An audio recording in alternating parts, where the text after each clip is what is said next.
بار دیگر بھی بلند تر صلوات.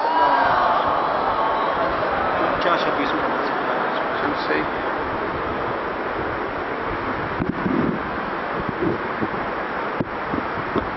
صلوات پڑھے محمد والے.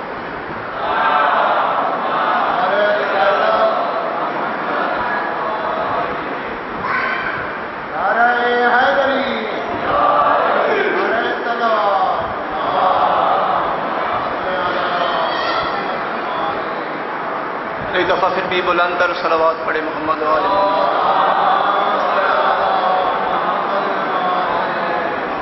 تکلیف نہ سمجھے، ایک دفعہ پھر بھی صلوات پڑھے محمد والے.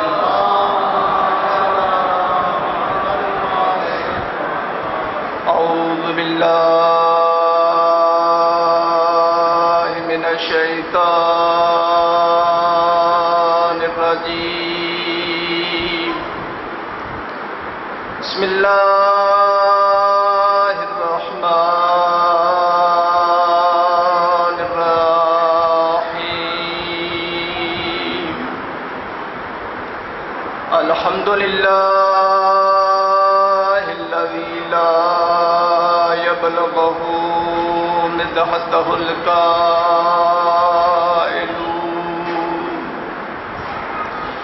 ولا نعماءه الحادون ولا يؤدي حقه المجتهدون الذي ليس لصفته حد معدود ولا نعت موجود ولا وقت معدود ولا أجل ممدود فطر الخلائق بقدرته ونشر الرياح برحمته. الصلاة والسلام على أشرف الأنبياء والمرسلين. أما بعد، قال الله تبارك وتعالى في قرآن المجيد والفرقان الحميد وقول الحق. بسم الله الرحمن الرحيم. يا أيها الذين آمنوا أطيعوا الله وأطيعوا الرسول وأولي الأمر منكم صلوات.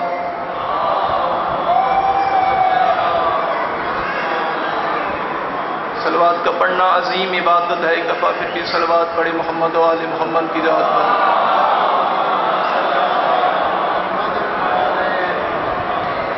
شیعہ سنی دونوں کتابوں میں ملتا ہے کہ رسول خدا صلی اللہ علیہ وآلہ وسلم نے فرمایا، جو بندہ بھی مجھ پر ایک مرتبہ درود بھیجتا ہے، اللہ کی ذات اس پر 10 مرتبہ درود بھیجتی ہے.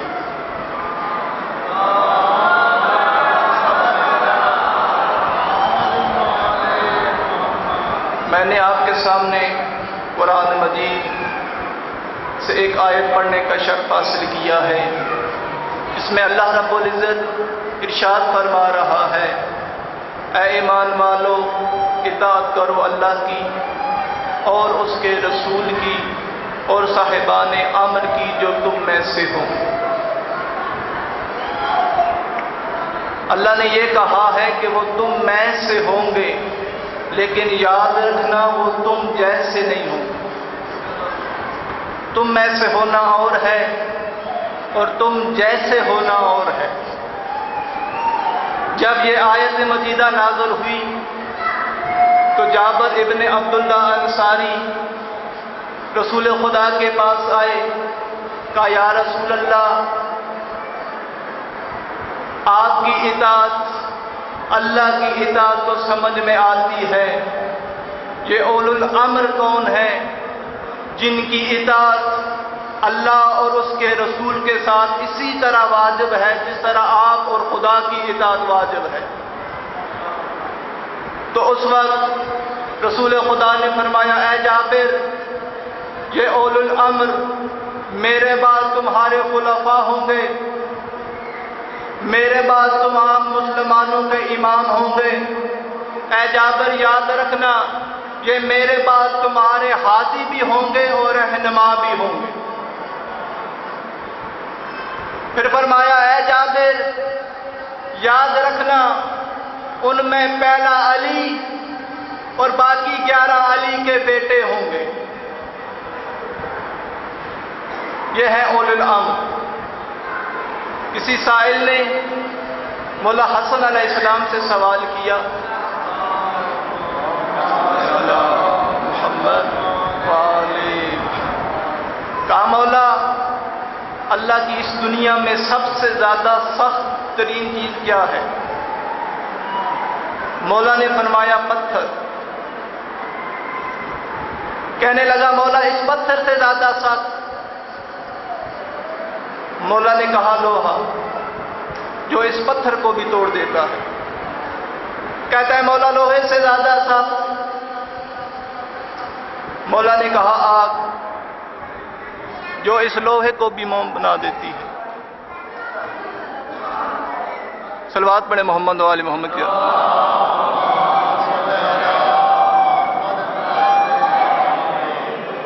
ایک دفعہ پھر بھی صلوات پڑھے محمد و آل محمد کی۔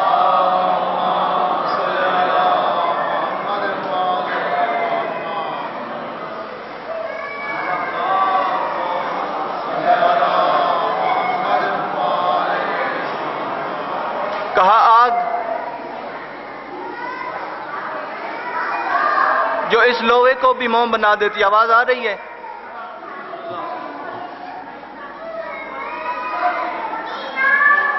صلوات پڑھے محمد و آل محمد کی ذات۔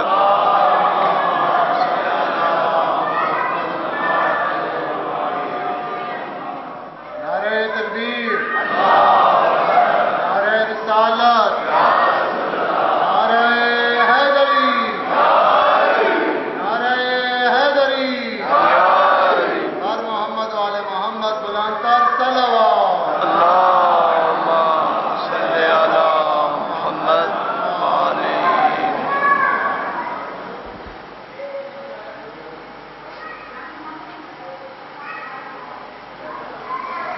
پھر بھی صلوات پڑھے محمد و آل محمد کی ذات۔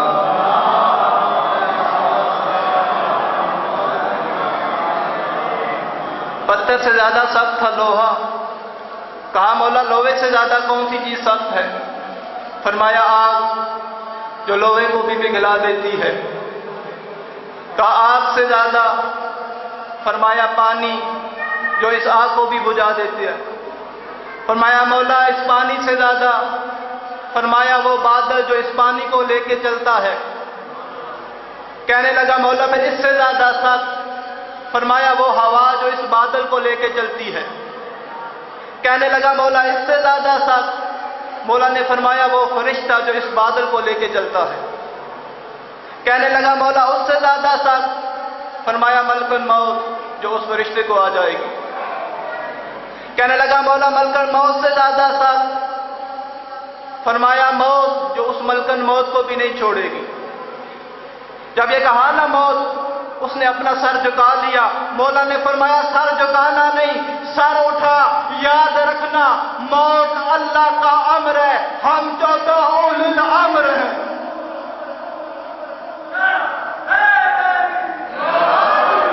موت اللہ کا امر ہے اور ہم 14 اولو الامر ہیں۔ پتہ چلا اولو الامر کون ہوتے ہیں؟ مولا امام جعفر صادق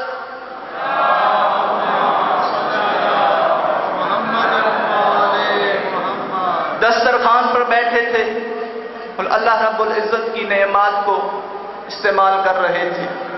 ایک بندہ آ کے کہتا ہے مولا اللہ قرآن میں کہتا ہے میں نے جو نعمتیں تمہیں دی ہیں ان کا تم سے حساب لوں گا۔ امام نے فرمایا ہاں تو نے بالکل ٹھیک کہا ہے، اللہ ہم سے حساب لے گا۔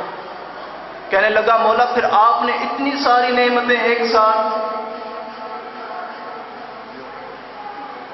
امام نے فرمایا مجھے بتا، اگر کوئی مہمان تیرے گھر میں آ جائے تو اس کو اچھا کھانا بھی دے، اچھے کپڑے بھی دے، سب کچھ کرنے کے بعد جب وہ تیرے پاس سے جانے لگے، اب تو اس سے کہے کہ مجھے ان کا حساب دے۔ کہتے ہیں مولا یہ تو غلط بات ہے، مجھے تو شرم آتی ہے کہ میں اس سے یہ سوال کروں کہ تو مجھے اس کا حساب دے۔ تو مولا نے فرمایا پھر تو کیسے کہتا ہے؟ اللہ ہمیں خود اپنا مہمان بناتا ہے، خود نعمتیں دیتا ہے، اور نعمتیں دینے کے بعد پھر خود ہی حساب بھی لے۔ وہ حیران ہو گیا جس طرح آپ حیران ہو گئے، اور پریشان بھی ہو گیا۔ کہنے لگا پھر مولا پھر وہ کون سی نعمت ہے جس کا اللہ ہم سے حساب لے گا؟ تیرے چھٹے امام نے اپنے سینے پہ ہاتھ رکھ کے فرمایا او بندے خدا یاد رکھ، وہ نعمت جس کے بارے میں اللہ تجھ سے سوال کرے گا وہ ہم 14 کی محبت ہے۔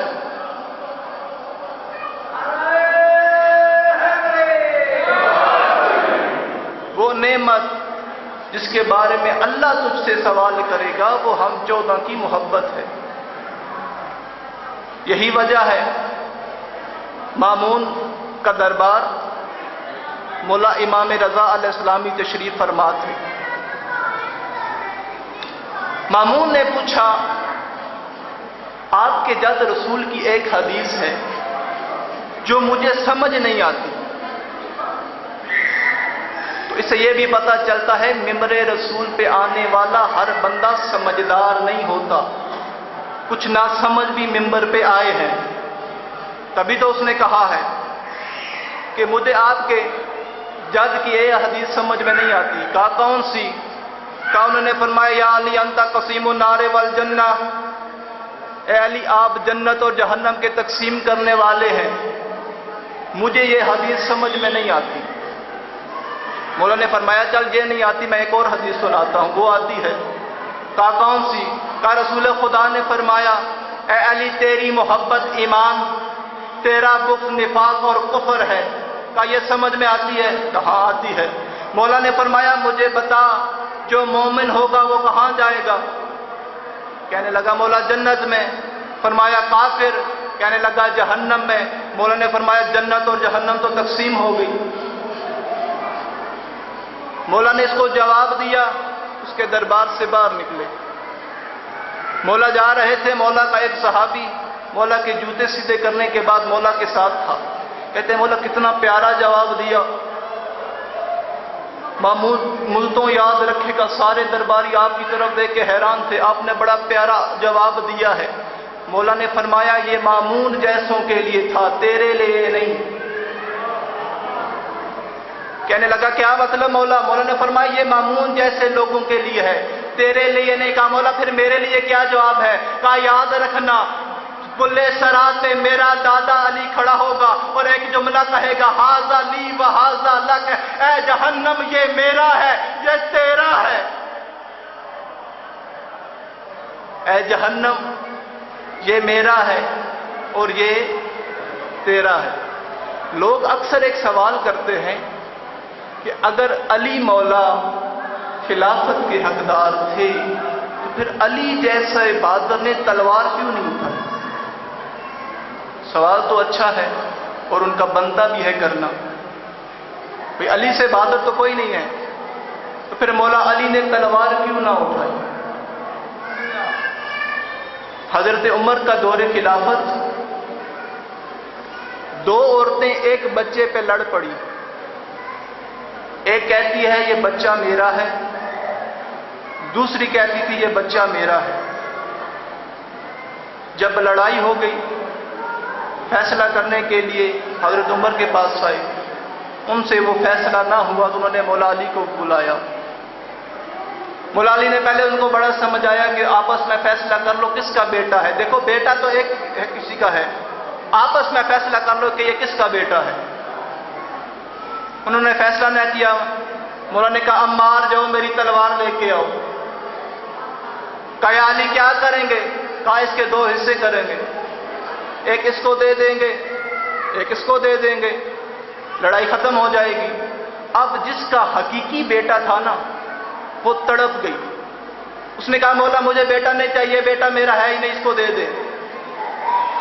مولا نے بیٹا اٹھایا، اس کو دے دیا، کہا یہ بیٹا تیرا ہے۔ لوگوں نے پوچھا یا علی کیسے فیصلہ کیا؟ مولا نے فرمایا یہ اس کا بیٹا تھا، اس کے مرنے کی ڈر کی وجہ سے اس نے کہا یہ اس کا ہے، یہ صرف یہ چاہتی ہے زندہ تو رہے گا چاہے جس کے پاس رہے۔ اب سمجھ میں آئی مولا علی نے خلافت کیوں نہ لی۔ مولا علی نے کہا اگر میں بھی تلوار اٹھا لوں گا ہو سکتا ہے اسلام ختم ہو جائے۔ مولا علی نے کہا جس کے پاس رہے کم از کم اسلام تو رہے گا، اسلام تو ہوگا۔ یہی وجہ تھی جس کی وجہ سے مولا علی نے تلوار نہیں اٹھائی، ورنہ لوگ تو آگے تھے یا علی آپ آ جائیں، فلاں کا بیٹا آپ کے مقابلے میں خلافت کی کرسی پہ بیٹھ جائے۔ مولا نے فرمایا میں تمہیں بھی جانتا ہوں اور تمہارے دل میں چھپی ہوئی اسلام کی ہمدردی کو بھی جانتا ہوں، مجھے پہچانو میں ابو طالب کا بیٹا ہوں۔ مولا نے تلوار اس لیے نہیں اٹھائی، یہ نہ سمجھے کہ مولا نے ان کی بیعت کر لی یا مولا نے ان کو تسلیم کر لیا۔ کوئی بندہ یہ ثابت ہی نہیں کر سکتا کہ مولا نے ان کو تسلیم کیا ہو، صرف خاموشی اختیار کی۔ مسجد نبوی مولا علی تشریف فرما تھے، ایک بندہ آیا جس نے کمر باندھ رکھی تھی، سر پہ عمامہ تھا، اپنی زبان میں سوال کر رہا تھا۔ مولا علی اس کے سوالوں کے جواب دے رہے تھے۔ جب سوال کرتا مولا علی جواب دیتے، سوال کرتا مولا علی جواب دیتے، لوگ حیران تھے، پریشان تھے، علی تو مدینہ سے باہر گئے ہی نہیں، یہ کون سی زبان ہے جو علی کو آتی ہے کسی اور کو آتی ہی نہیں۔ جب سوال کرنے والا سوال کر کے چلا گیا نا، جانے کے بعد لوگوں نے پوچھا یا علی یہ کون تھا اور کیا سوال کر رہا تھا؟ مولا نے فرمایا یہ میرا بھائی خضر تھا، اس کو کچھ روزوں سے چند سوال حل نہیں ہو رہے تھے، میرے پاس ان کے حل کے لیے آیا تھا۔ حضرت خضر کون ہے جانتے ہیں؟ قرآن میں سورہ کہف میں ان کا واقعہ موجود ہے۔ اللہ حضرت موسیٰ کو کہتا ہے صاحب امت، صاحب شریعت، صاحب کتاب نبی کو، اے موسیٰ جا میرے عبد صالح سے سیکھ۔ جب وہ گئے، پورا واقعہ آپ نے سنا ہوگا، کشتی میں بیٹھے، اس کشتی میں سوراخ کر دیا۔ حضرت خضر نے کہا آپ میرے ساتھ نہیں رہ سکتے، آپ کیونکہ صبر نہیں کر سکتے۔ کہا اب میں صبر کروں گا۔ آگے چلے، ایک بچہ کھیل رہا تھا، اس کو مار دیا۔ پھر کہا آپ صبر نہیں کر سکتے، انہوں نے کہا میں آپ صبر کروں گا۔ پھر آگے گئے، دیکھے ایک دیوار گر رہی تھی، اس کو بنا دیا۔ اب حضرت موسیٰ نے جب کہا نا کہ آپ نے ایسا کیوں کیا، جناب خضر نے فرمایا میں نے نہیں کہا تھا آپ میرے ساتھ صبر نہیں کر سکتے؟ اب مجھے بتاؤ ان کی حقیقت کیا ہے؟ انہوں نے کہا کشتی میں سوراخ اس لیے کیا تھا، ایک بادشاہ جو ہے وہ ظالم ہے، اگر یہ نئی کشتی کو دیکھتا تو چھین لیتا، اس لیے اس میں سوراخ کیا، اس کو عیبدار کر دیا، اب اسے لے گا نہیں اس سے۔ کہا اس بچے کو قتل اس لیے کیا ہے کہ اس کے ماں باپ مومن تھے، اس کی وجہ سے کہیں کافر نہ ہو جائے، اور اس دیوار کو اس لیے بنایا تھا کہ وہ اس کے اندر 2 یتیموں کا مال تھا، کہیں ظاہر ہو جاتا ان سے پہلے تو یہ لوگ لے آتے۔ کہ یہ 3 باتیں تھی حکمت کی، اے موسیٰ جس پہ تو صبر نہ کر سکا۔ حضرت موسیٰ جناب خضر سے سیکھ رہے ہیں، تو مجھے جملہ کہنے کی اجازت دو، اگر موسیٰ کو سیکھنا ہو تو وہ خضر کے پاس جائے، اگر خضر کو سیکھنا ہو تو وہ علی کے پاس آئے۔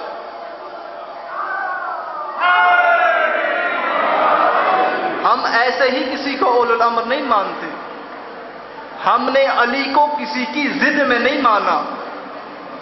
یہ نہ کوئی سمجھے کہ ہم نے علی کو کسی کی ضد میں مانا ہے، نہیں بھئی، ہم نے علی کو قرآن سے مانا ہے یا فرمان رسول سے مانا ہے۔ غدیر کے میدان پہ اگر علی کسی اور کا، رسول خدا کسی اور کا ہاتھ دکھاتے ہم اس کو بھی مانتے، بستر رسول پر اگر کوئی اور سو جاتا ہم اس کو بھی مانتے، ہر میدان میں علی نے رسول کی حفاظت کی، اگر کوئی اور کرتا ہم اس کو بھی مانتے۔ ہم علی کو کسی کی ضد میں نہیں مانتے، ہم علی کو مانتے ہی اس لیے ہیں کہ رسول اللہ نے کہا تھا، غدیر کے میدان میں اللہ نے کہا، رسول نے دکھایا کہ علی کو مانو، ہم نے اس لیے تو مانا ہے۔ صلوات پڑھے محمد و آل محمد کی ذات۔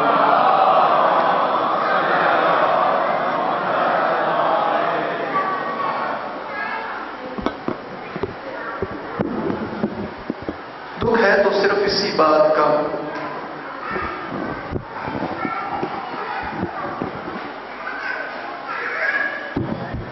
کہ اسی علی کی بیٹیوں کو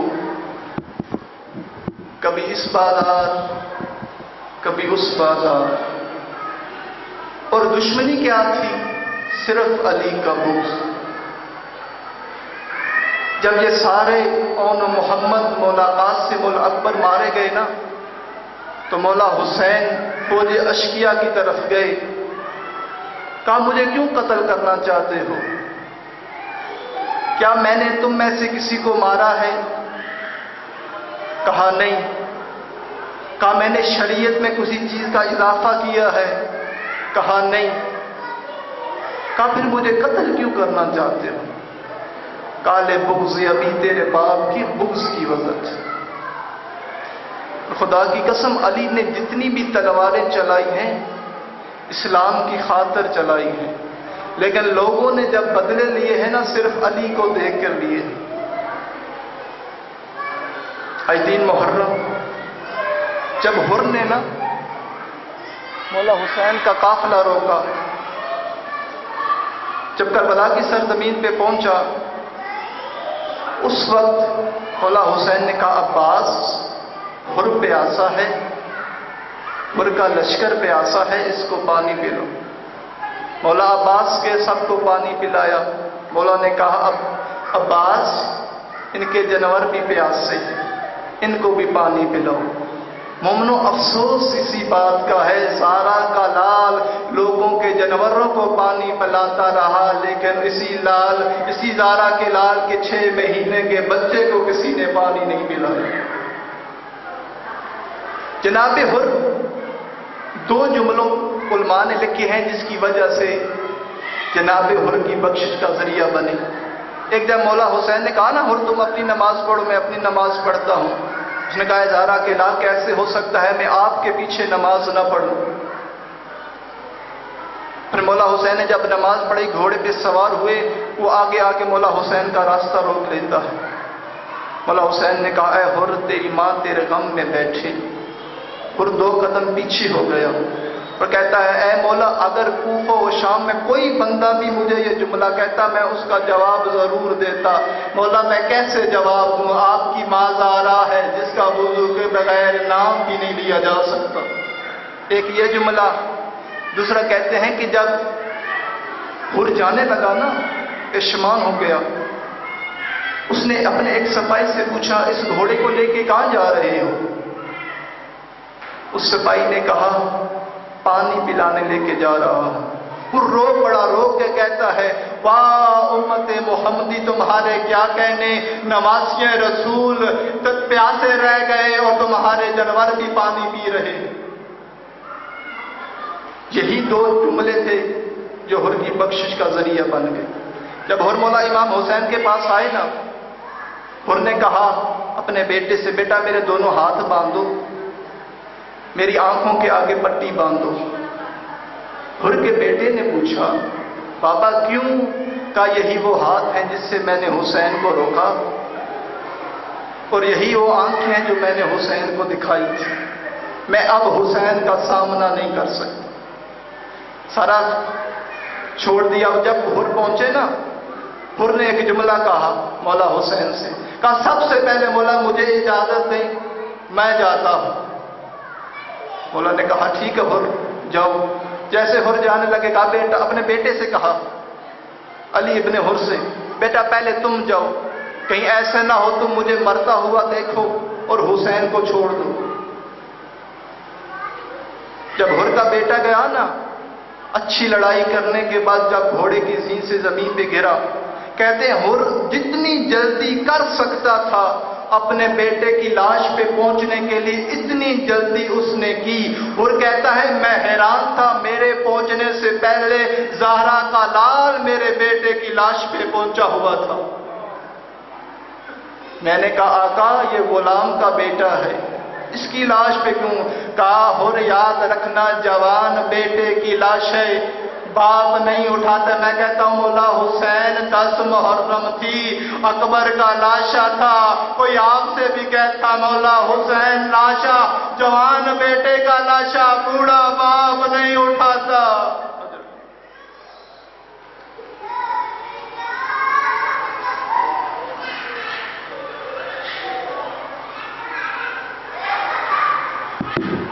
میں مومنات سے درخواست کروں گا کہ ان بچوں کا خیال رکھیں، شور کی آوازیں آ رہی ہیں۔ مومنات سے ملتمس ہوں کہ شور کی آوازیں نیچے آ رہی ہیں، انہیں خاموش کریں۔